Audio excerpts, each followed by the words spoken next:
Hi friends, நம்ம எல்லார் வீட்லையுமே எப்பயுமே ஒரு கொத்தமல்லி கட்டு ஃப்ரிட்ஜில் ரெஸ்ட்லேயே இருக்குங்க. அதை வச்சு எப்படி மல்லி சட்னி அரைக்கிறதுன்னு பார்த்துடலாம். செய்யறதுக்கு நான் ஒரு கைப்பிடி அளவுக்கு கொத்தமல்லி புதினா அண்ட் 2 கொத்து கருவேப்பிலையை எடுத்து வச்சுக்கிறேங்க.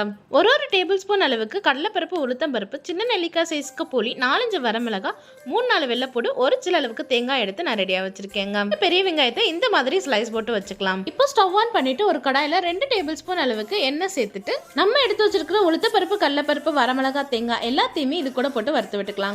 இது ஒரு கோல்டன் ப்ரௌன் கலர் ஆகுற வரைக்கும் வறுத்து விட்டுக்கலாம். இப்போ அதை ஒரு பிளேட்டுக்கு டிரான்ஸ்ஃபர் பண்ணிட்டு வெங்காயத்தையும் இதே மாதிரி வதக்கிட்டு அது கூடவே நம்ம எடுத்து வச்சிருக்கிற புதினா, கொத்தமல்லி, கருவேப்பிலையும் சேர்த்து வதக்கி விட்டுக்க போறோம். 5 மினிட்ஸ்லயே நம்மளுக்கு இதே மாதிரி வதங்கி வந்துருங்க. ஸோ இதையும் ஒரு தட்டுக்கு டிரான்ஸ்ஃபர் பண்ணிட்டு ஆற விட்டுறலாம். முன்னாடி வதக்கி எடுத்து வச்சிருக்கிற தேங்காய், வரமிளகா, கடலைப்பருப்பை இந்த மாதிரி ஃபைன் பேஸ்டா அரைச்சு எடுத்துட்டு இது கூடவே செகண்ட் பேட்சா நம்ம வதக்கின வெங்காயத்தையும் கொத்தமல்லியும் சேர்த்து ஃபைன் பேஸ்டா அரைச்சு எடுத்துக்கலாங்க. இதை ஒரு பவுல்ல டிரான்ஸ்ஃபர் பண்ணிட்டு இதோட தாளிப்புக்கு நம்ம எப்பயும் போல சட்னி தாளிக்கிற மாதிரி எண்ணெய், கடுகு, கருவேப்பிலை போட்டு தாளிச்சு சேர்த்துக்கலாம். இந்த சட்னி ரொம்பவே டேஸ்டியா இருக்குங்க. கண்டிப்பா நீங்களும் வீட்டில் ஒரு தடவை ட்ரை பண்ணி பாருங்க.